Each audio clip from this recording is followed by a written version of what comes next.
আচ্ছা, এবার তোমাদের আমি এই লিনিয়ার স্কেলের আঁকার পদ্ধতিটা শেখাবো। আমার তার জন্য দরকার একটা স্কেল, দুটো স্কেল। এখানে সেট স্কোয়ারের প্রয়োজন হয়, তো আমি সেট স্কোয়ার ছাড়াও আমি তোমাদের এটা দিয়ে একটা ছোট্ট টেকনিক্যাল মেথড দিয়ে আমি শিখিয়ে দিচ্ছি, দেখো কীভাবে আঁকানো যায়। আর লাগে পেন্সিল, কম্পাস। মোটামুটি এই তিনটে জিনিস হলে আমাদের এই স্কেলের যে আঁকা সেটা আমার কমপ্লিট হয়ে যাবে। তো এবার দেখো আমি কীভাবে আঁকছি। প্রথমে আমরা আমাদের যে স্কেল আমরা করলাম স্টেপ 1 2 3 পর্যন্ত, থ্রিতে আমাদের এসছিল যে মোট স্কেলের দৈর্ঘ্য আমরা দেখতে পাচ্ছিলাম 10 সেন্টিমিটার। তাহলে আমি প্রথমে খাতার মধ্যে 10 সেন্টিমিটার এই যে সরলরেখাটা আমি এখান থেকে মেপে নিলাম। এবার এই 10 সেন্টিমিটার সরলরেখাকে আমাকে 5 ভাগ করতে হবে। কারণ 5 ভাগ করতে হবে এই কারণে, কারণ আমরা অঙ্কে আমরা পেয়েছিলাম যে মোট এই যে মুখ্য ভাগের সংখ্যা, দেখো এখান থেকে বার করেছিলাম আমরা 5টি। তো সেই জন্য আমরা 5টি এখানে করব। তো 5টি যখন আমি করব তখন আমার প্রথম কাজ হচ্ছে এই দাগটার এই প্রথম স্টার্টিং পয়েন্টে এখানে একটা অ্যাঙ্গেল করতে হয়। আবার বলে রাখি, এখানে অ্যাঙ্গেল আমরা যে কোনো মাপের করতে পারি, কিন্তু আমরা সবাই যারা স্যার ম্যাডাম আছেন তারা আমরা প্রত্যেকে 60 ডিগ্রি করে তোমাদের শেখাই। কিন্তু তুমি যদি মনে করো যে কোনো অ্যাঙ্গেলে তুমি এখানে কিন্তু করতে পারো। তো আমি একটা দাগ টানলাম, তাহলে একটা যে অ্যাঙ্গেল তৈরি হলো। তাহলে এই অ্যাঙ্গেলে এবার আমাকে কী করতে হবে, 5টা ডিভিশন করতে হবে। 5টা ডিভিশন, তাহলে এখানে আমি যে কোনো মাপের এই যে আমি ডিভিশনটা নিচ্ছি, এই যে মাপটা, এটা কিন্তু আমার ইচ্ছা মতন আমি যেটা খুশি নিতে পারি। তাহলে একবার, খুব বেশি বড় করবে না, তাহলে দেখতে ছবিটা বাজে লাগবে, মুছতে সমস্যা হবে। 2বার, 3বার, 4বার এবং লাস্ট 5বার আমি 5টা দাগ টানলাম। তাহলে দেখো 1 2 3 4 5টা এই যে ডিভিশনটা আমি নিজে আবার বলছি, এটা কিন্তু আমার নিজের ইচ্ছা মতন আমি নিতে পারি। এরপর তোমার কাজ হচ্ছে এই লাস্ট যে মার্কিংটা তুমি করেছিলে এইটার সঙ্গে এই যে 10 সেন্টিমিটারের যে রেখাটা, এই দুটোর যে মিলিত যে জায়গা, সেই দুটো জায়গাকে আমি এখানে মিলিয়ে দেবো। এইটা প্রথম কাজ আমার। মেলানোর পর এরপর আমরা অ্যাকচুয়ালি সেট স্কোয়ারের সাহায্যে এটাকে সমান্তরালভাবে করি। তো আমি একটা নতুন একটা মেথড এখানে পদ্ধতি তোমাদের দেখাচ্ছি। দেখো সেট স্কোয়ার ছাড়াও আমরা যদি একটু প্র্যাকটিস করি, তাহলে আমরা কিন্তু এখানে একটা অ্যাঙ্গেল আমরা করতে পারি। দেখো কীভাবে করলাম।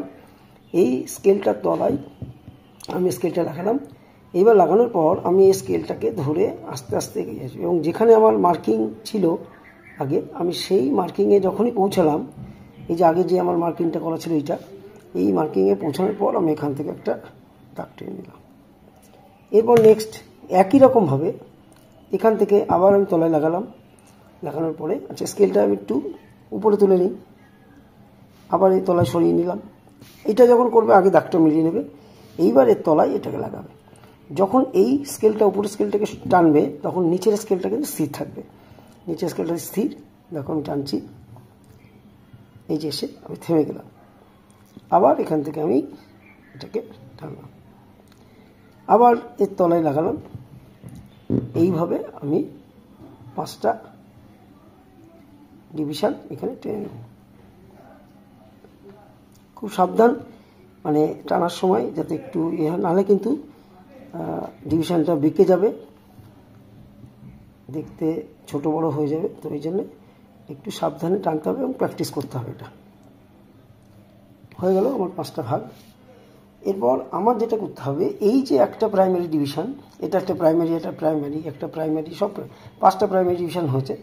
এই 5টা প্রাইমারি ডিভিশনের একটাকে আমাকে আবার 5 ভাগ করতে হবে। কারণ আমরা অঙ্কে যদি আরেকবার যাই তাহলে দেখব মোট গৌণ ভাগের সংখ্যা আমরা 5টি বার করেছি। তাহলে সেই জন্য আমি এই একটা মুখ্য ভাগকে আবার আমি 5 ভাগ করব। এখানে আমি কী করব, এখানে একটা 90 ডিগ্রি কোণ করে নেব। 90 ডিগ্রি কোণ আমি কীভাবে করতে পারি, এই ডায়াগোনালের সাহায্যে করতে পারি। ডায়াগোনালে তোমরা দেখে নাও, এই যে 3-এর এখানে দেখো তীর চিহ্ন আছে, আর এদিকে 90-এর ঘরে এখানে 9-0-এর মাঝখানে দেখো একটা দাগ আছে। তো আমি যদি এখানে এইটা এইভাবে বসাই, অর্থাৎ যদি 3টাকে এই দাগে 90 ডিগ্রি 9-0-এর মাঝখানে দাগটাকে যদি এই দাগে মেলাই এবং এখানে যদি আমি একটা দাগ টানি, তাহলে কিন্তু সেটা 90 ডিগ্রি অ্যাঙ্গেল হয়ে যাবে। তাহলে আমি একটা 90 ডিগ্রি অ্যাঙ্গেল এখানে টেনে নিলাম। এবার এই 90 ডিগ্রি অ্যাঙ্গেল টানার পর আবার সেই একই রকমভাবে আমাকে ডিভিশন করতে হবে, 5টা ডিভিশন। এখানেও আমার ইচ্ছা মতন আমি ডিভিশন করব। তাহলে 1 2 3 4 5। আবার বললাম যে এই ডিভিশনটা কিন্তু আমার নিজের ইচ্ছা মতন করতে পারি আমি। আবার সেই আগের নিয়ম, যদি আমি এর লাস্ট বিন্দু আর এই যে আমার যে পিডির মান যেটা ছিল এদের লাস্ট এটার সঙ্গে ওই জুড়ে দেবো। এখানে পেন্সিলটা সরু হলে খুব ভালো হয়, তাহলে তোমাদের এখন সেই আগের মেথড আবার এটাকে মেলাও, এর তলা স্কেলটা লাগাও। আবার বলছি যখন এই উপরেরটা টানবে তখন নিচেরটা কিন্তু ফিক্সড আসছে, এসে এই ঠিক আবার যেখানটায় এসে আমার বিন্দু আবার সেখানে এসে থামলাম, দাগ টানলাম। নেক্সট আবার গেলাম একই রকমভাবে, এইভাবে আমি পরপর 5টা টানবো। এবং খুব সাবধান, আবারও বলছি যে এটা কিন্তু একটু সরে গেলে তাহলে ডিভিশনটা আমাদের সমানভাবে হবে না। এরপর আবার তলায় দাগ দাও।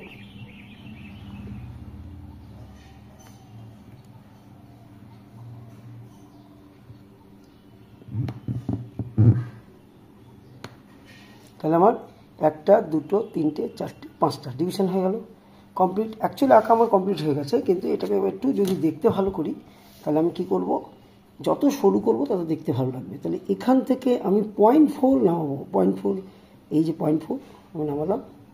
0.2তে একটা দাগ দিয়ে রাখলাম। একই রকমভাবে এ পাশেও আমি 0.4, আচ্ছা এই 0.4 কিন্তু কোনো পার্টিকুলার নিয়ম না, মানে এটা দেখতে ভালো লাগার জন্যে আমি তোমাদের 0.4 করতে বলি, দেখতে সুন্দর লাগে। কেউ এর থেকে বড়ও করতে পারো, ছোটও করতে পারো, কোনো অসুবিধা নেই, কিন্তু 0.4টা দেখতে ভালো লাগে। এবং আমি 0.4 জুড়লাম। আবার 0.2 যেটা আমি মার্কিং করে রেখেছিলাম সেটাকেও আমি জুড়ে দিলাম। তাই দেখো দুটো অর্ধেক হয়ে গেছে। এইবার কাজ হচ্ছে এই যে তোমার দাগটা তুমি টানলে এইগুলোকে 90 ডিগ্রি করে তোমাকে নামাতে হবে। আমি একটু আগে বলেছি 90 ডিগ্রি করার নিয়ম, 3-এর তীর চিহ্ন 90-র মাঝখানটা যদি মেলাও এবং তুমি যদি এইভাবে দাগগুলো টানো তাহলে প্রত্যেকটা 90 ডিগ্রি হয়ে যাবে। এটা 90 ডিগ্রি করার একটা পদ্ধতি এবং এই ডায়াগোনাল স্কেলের সাহায্যে আমরা করি। এদিকে যখন ফুরিয়ে যাচ্ছে দাগ নেই, তাহলে আমি ঘুরিয়ে নিলাম। এদিকে আবার এই একই রকমভাবে 90 ডিগ্রি করে কিন্তু করতে হবে। 90 ডিগ্রি না করলে তাহলে কিন্তু দেখতে বাজে লাগবে এবং মিলবে না। এইভাবে 90 ডিগ্রি, তো আমি এগুলোকে 90 ডিগ্রি করে দিচ্ছি প্রত্যেকটাই।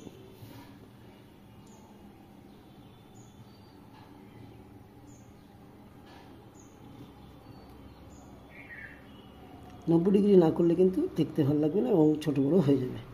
তো দেখো আমার মোটামুটি হয়ে গেছে আমার 5টা ভাগ। এরপরের কাজ কি? এরপরের কাজ হচ্ছে একটা উপরে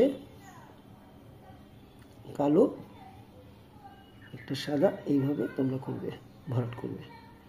একই রকমভাবে উপরটা এরকম নিচে ভরাট করবে। এটাও একই ভরাট করা, পরে করে নেবে আমি দেখানোর জন্য। এটাও একটা ভরাট একটা।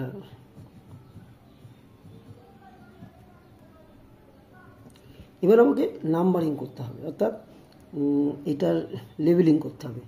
তো লেবেলিংটা কীভাবে করবো? খুব সাবধান, এই লেবেলিংটা সবাই ভুল করে।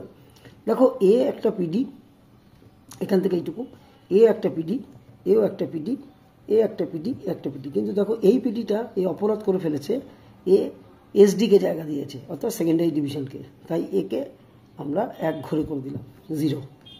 তারপরে একটা পিডির মান কত ছিল? 10। অঙ্কে 10 আর 10 20, 20 আর 10 30, 30 আর 10 40। একই রকমভাবে তাহলে এখান থেকে এটাও তো পিডি, তাহলে পিডির এই মানটা 10 হওয়া উচিত। কিন্তু একটা পিডির এসডির মান আমি জানি 2, তাহলে 2 4 6 8, দেখো 10 মিলে গেল।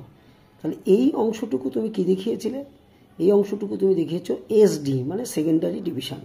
বাংলায় যদি লেখো তাহলে হবে গৌণ ভাগ। আর এই অংশটাকে দেখিয়েছো পিডি, মানে প্রাইমারি ডিভিশন, অর্থাৎ মুখ্য ভাগ। হয়ে গেল। এই অতিরিক্তগুলো আমরা মুছে দেব।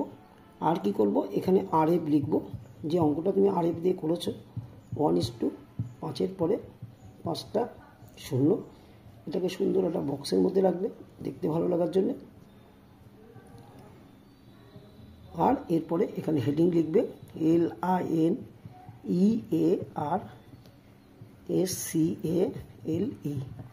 Linear scale. হয়ে গেল, মোটামুটি আমাদের আঁকা কমপ্লিট। এবার এটাকে সুন্দর করে তোমরা একটা মাউন্ট করে দেবে, অর্থাৎ একটা বক্স করে দেবে দেখতে ভালো লাগার জন্য। তাহলে এই হচ্ছে তোমাদের লিনিয়ার স্কেল আঁকার যে পদ্ধতি বা প্রসেস, সেটা আমি তোমাদের দেখিয়ে দিলাম। এটা পুরোটা একটা বক্সের মধ্যে রেখে দেবে। তাহলে আমাদের লিনিয়ার স্কেল আঁকা কমপ্লিট হয়ে গেল। আর এই যে অতিরিক্ত যেগুলো দেখছো এগুলো রাবার দিয়ে তোমরা মুছে দেবে। তাহলে আমরা লিনিয়ার স্কেল আঁকা শিখলাম। এই পদ্ধতিটার নাম আমি দিয়েছি পরিষ্কার মেথড। এই পরিষ্কার মেথডেই তোমরা আঁকবে। এটা খুব সুন্দর এবং সহজ পদ্ধতি।